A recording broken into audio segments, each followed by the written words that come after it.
Late last year, my wife and I went to a Christmas party, and it was really fun, and we had a great time. The problem was that someone at the party, it turns out, later tested the next day positive for COVID-19. Now, I was a little freaked out at first, but I didn't worry too much because we had already gotten the virus. It's probably not that big of a deal. We ended up looking for a diagnostic test just to be responsible, make sure that we didn't have it again. And we looked all over town. We went to store after store after store, and we couldn't find one until finally, at one store, we finally got a diagnostic test for COVID. This diagnostic test was made by Abbott, and we were really grateful we found it, ended up testing negative, and we moved on with our lives. Now, if it hadn't been for that little test, I wouldn't have been able to see some family members because of the threat of the virus spreading. So we were really happy that we got that test. So let's talk about the company that manufactured that test. Welcome to Stock Stories.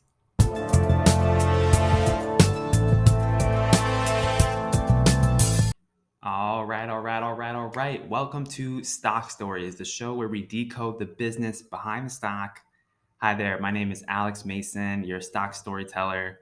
And my wife and I went from not knowing anything about investing to becoming financially independent by 30 years old. And the way that we did that was by investing in the stock market. So, my goal with this show is to empower you with the knowledge and skills you need to invest successfully in the stock market. And what we're doing is going through the entire S&P 500. We've gone through well over 100 companies so far via the podcast and now this YouTube channel. So today we're going to go over another one of those companies in the S&P 500. So without further ado, let's get it.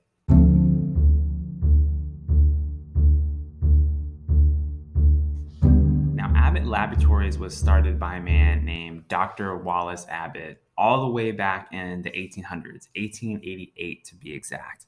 And he was a doctor and a pharmacist living in Chicago. And he started a company called the People's Drugstore, which was basically just a drugstore back in those days. He was selling medicine like a lot of pharmacists did.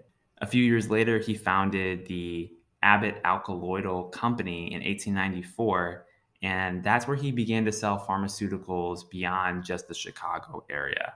So he became very successful with his drugs. He expanded to London, England in 1907. So he was a very internationally focused, forward-thinking business person who wanted to help people with drugs that would help them with their illnesses. Now, the company actually had its initial public offering all the way back in the 1920s, and they had their IPO in 1929, which, if you know anything about stock market history, that was the year that the Great Depression hit and the great stock market crash hit America. And so it was kind of the worst time to go public, but the company actually ended up thriving still because it was growing fast. People needed their products. People couldn't go without medicine. So even though there was the Great Depression happening, Abbott still began to thrive. Now, over the decades, the company expanded. They started building out new product lines, things like diagnostics, baby formula. And by 1985, they had developed this brand new medical test to identify the HIV virus, which was a really big achievement, a really big deal in the field of medicine. So, this is a company that has a history of innovation. And then by the early 2000s, they developed this drug called Humira. And Humira is essentially a drug that treats arthritis. And this single drug ended up going on to become the best selling drug of all time. Like literally in 2020, this single drug brought in over $20 billion in sales. The problem is that Abbott Labs no longer gets revenue from Humira because in 2014, they ended up spinning off a lot of their drug business into a company called AbbVie, which itself now is another S&P 500 company that we'll get to later. But they ended up spinning off this company.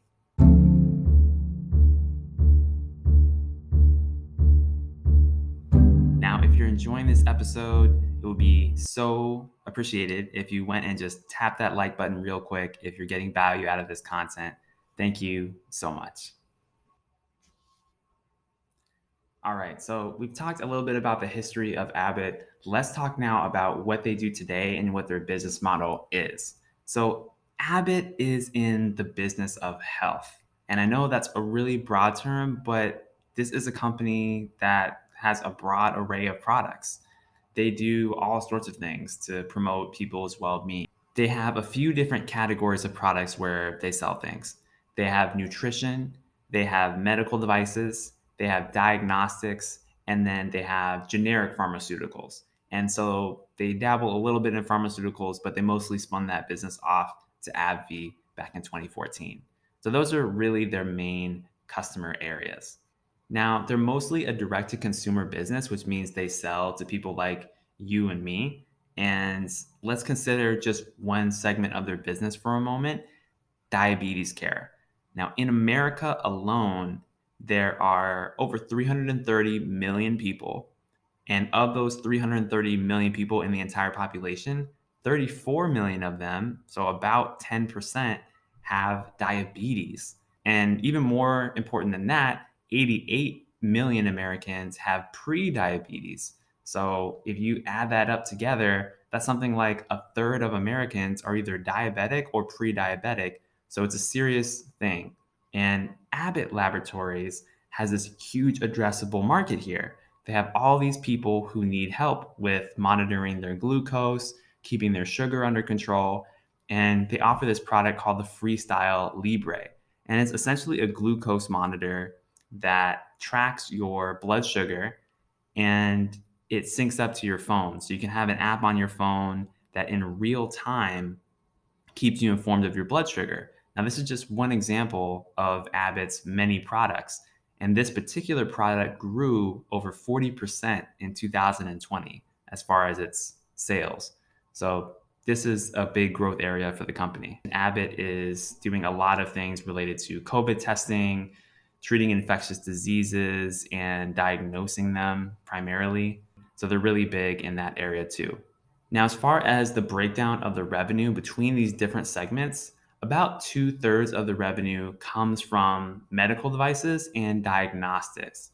So, developing products that help people in medical situations or diagnosing issues.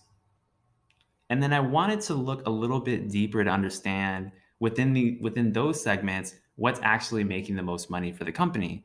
And within those segments, rapid diagnostics, so things like the COVID-19 test that I mentioned earlier, and diabetes care, which I just mentioned too, those business units are growing the fastest and they're also the largest. So rapid diagnostics, they grew about 45% annually over the last few years, so really robust growth there.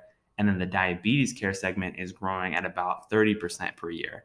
So even though this is a big old company that makes billions of dollars, they still have segments of their business that are growing much faster than you might expect for an older company. Another thing that's important about this business is that they sell internationally. About 2/3 of their sales are outside of the United States. So this really is a multinational company that makes money overseas too.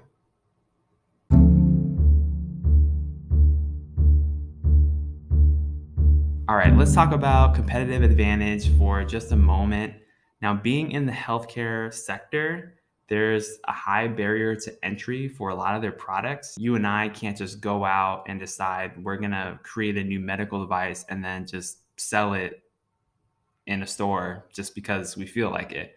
No, we have to get certain approvals. There are a lot of regulatory approvals from places like the FDA and other regulatory bodies that make sure that what these companies are creating are safe for people to use.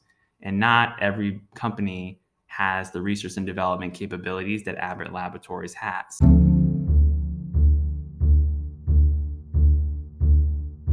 We're going to go ahead and look at the financials real quick. So let's go ahead and go to financials. And I want to just look at, first of all, revenues. How much money is this company making at the top line? Now, they went from about $27 billion in 2017 to in 2021, they made $43 billion. So, nice growth in revenue here, very consistent growth. And of course, we see even during COVID, they're making more money. Why? Because they're manufacturing and selling all these diagnostic tests related to COVID. They're selling medical devices. I mean, this is a company that is built for a pandemic. They thrive during times like these when people need medical care. So that's a great trend to see here in the revenues.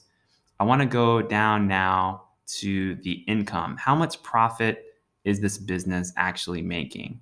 And I'm going to go to net income. That's that bottom line number.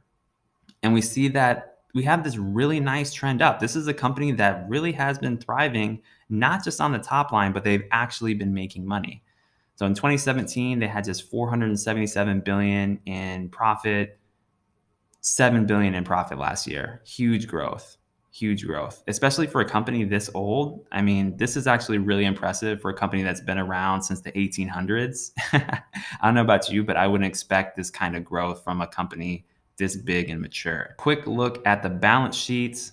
Let's go ahead and look at how much cash the business has. Okay, cash balance is not too bad. They maintain around 9, $10 billion in cash. Dipped down for a few years there, but went right back up. So, okay, so they have some liquidity. This is always important as an investor to look at, because if a company doesn't have a lot of cash, then even if it's making money from a profit perspective, it might not be able to meet its short-term obligations. So that's really important. And then let's go ahead and look at the debt. I just want to look at long-term debt. Okay, very nice. In 2017, they had over 27 billion in debt. 2021, they chopped that down to 17 billion. So they've been consistently paying off their debt little by little. And it seems like they're well capitalized, not any red flags here from a shareholder perspective. So that's great. All right, now looking at the cash flow. Now, cash flow tells us the money that's actually coming into and out of the business. Real quick, let's look at cash from operations. And it follows a similar trend to the net income growth, which is great. We see that growing curve. They made over 10.5 billion in cash from operations last year. So that's great to see. And then as far as cash from investing and cash from financing, let's see what we have here. Cash from financing, I want to point this out, is down here. They spent about $5.5 billion in financing cash flows. And a lot of that went to, let's look at these lines here: common dividends paid and repurchase of common stock. These are big ones. So they're buying back a lot of stock.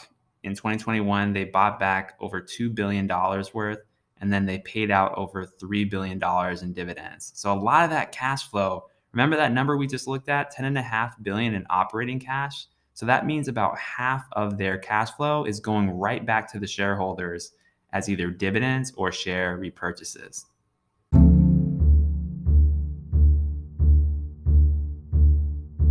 All right, so we've taken a look at the financials of Abbott Laboratories so you can get a sense of what the numbers are like for this business. Always important as an investor. Now, as far as risks for this business, I'm thinking, okay, when you're as big as Abbott, you already are a market leader with a lot of products that are selling well. One of the things about this business is that growth is more difficult. Now, I think Abbott is unique in this sense because it's a healthcare company. At least in its markets that it operates in, it's actually growing relatively fast. It's growing at around a 12%-ish growth rate in terms of its profits, which is pretty healthy. So that's great. The margins seem solid. Shareholders are actually seeing profits. Those are all good things. They just don't have a huge growth runway. So that's something to consider. And there's a lot of dividends and a lot of share buybacks to be had here. So definitely shareholder friendly management. One thing that is a little troublesome is that the price earnings ratio is around 30 times earnings right now, which seems a little bit rich for a business that isn't growing super fast. I mean, it seems okay. It seems kind of fairly valued, but it doesn't seem like a screaming bargain here to me right now. Now, if this company was trading at 15 times earnings, I would be all over it because the profit quality is really high. And like I said, it's growing at a double digit rate. So it still has some growth left in the business.